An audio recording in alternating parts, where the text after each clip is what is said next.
This is Khariss reporting to you from Georgia Avenue. Students have been informed that all of the restaurants on the strip behind me are being closed down due to Howard University renovation efforts. Currently, there is a large crowd gathered waiting for the newly sworn-in President Donald J. Trump.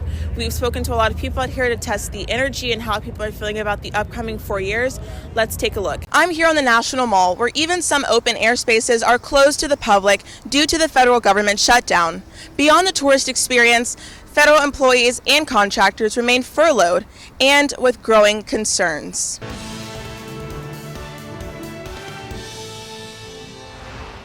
Hello and good afternoon. I'm Khariss Bender in for Kate Baldwin, and here are 5 things you need to know to get your day going. Number 1, presumptive nominee for the Democratic Party, Vice President Kamala Harris, or Brat if you've been paying attention to Gen Z content circulating the internet.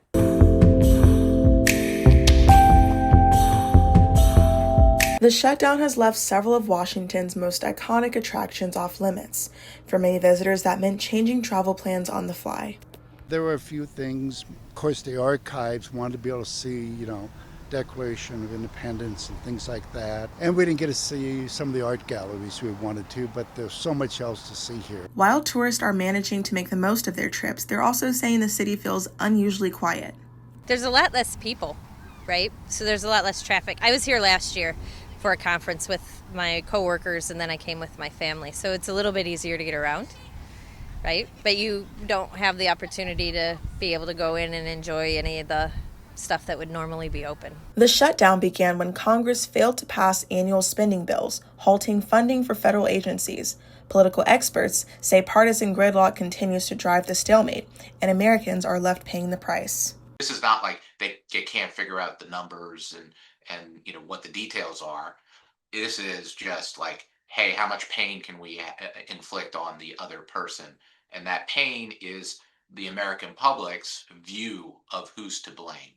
Until and unless the American public sort of shifts either against the Democrats or against the Republicans, we're going to kind of be at this stalemate until things get worse and worse and the American public gets frustrated enough, and not just frustrated, but frustrated at one of the parties more than the other. For federal employees and contractors, the situation is especially personal. Many are without pay and unsure when they'll return to work. There's uncertainty out there. We don't know how long this is going to last. I mean, how long will I be out of a job without having means to finance my bills, my credit card, my mortgage? If that goes on for more than 2 weeks or 3 weeks maximum, or 2 weeks probably maximum, and you don't have means of livelihood, then that's going to be a problem, right? Whether it's families losing paychecks or tourists losing access to landmarks, the shutdown's impact reaches far beyond Capitol Hill. This is Khariss Bender for HU News Service.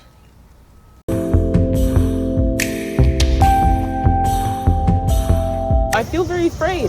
Why should I have to walk down the street and see a gun that could easily be trained at my face? Last week, Howard University students hosted a walkout as a call to action to the National Guard presence in Washington, D.C. Coates, a new student at Howard, says she felt unsafe in D.C. ever since spotting armed National Guard troops near campus. Even I feel targeted myself, as I'm part Nigerian. I'm scared that just because of my name, or if I'm caught speaking another language, I could be stopped. The protest was organized in partnership with Free DC and the Sunrise Movement, and also supported by Movement for Freedom, a national campaign for political change. We are concerned about how Black, Brown, Indigenous students are feeling and experiencing this occupation. Spalding says the military presence has been deeply personal, even recounting a recent encounter with troops outside her own apartment. We were sitting in the lobby of our apartment complex, and the National Guard literally knocked on the window and waved at us. Tanae, an organizer with Free DC, says the walkout was part of a broader student movement spanning Howard, Georgetown, American, and GW. When they came back from the summer, who were interested in making sure that their universities were not in compliance, Howard was among one of those groups. And so the group of students worked alongside Sunrise Movement and Free DC in order to make that happen. Even faculty were moved to show up. I think it is a part of my duty and my job that I am here supporting you all and offering whatever it is I'm able to offer in support of your efforts. Organizers say they are going to keep pushing for change because silence is not an option. Khariss, Washington, D.C.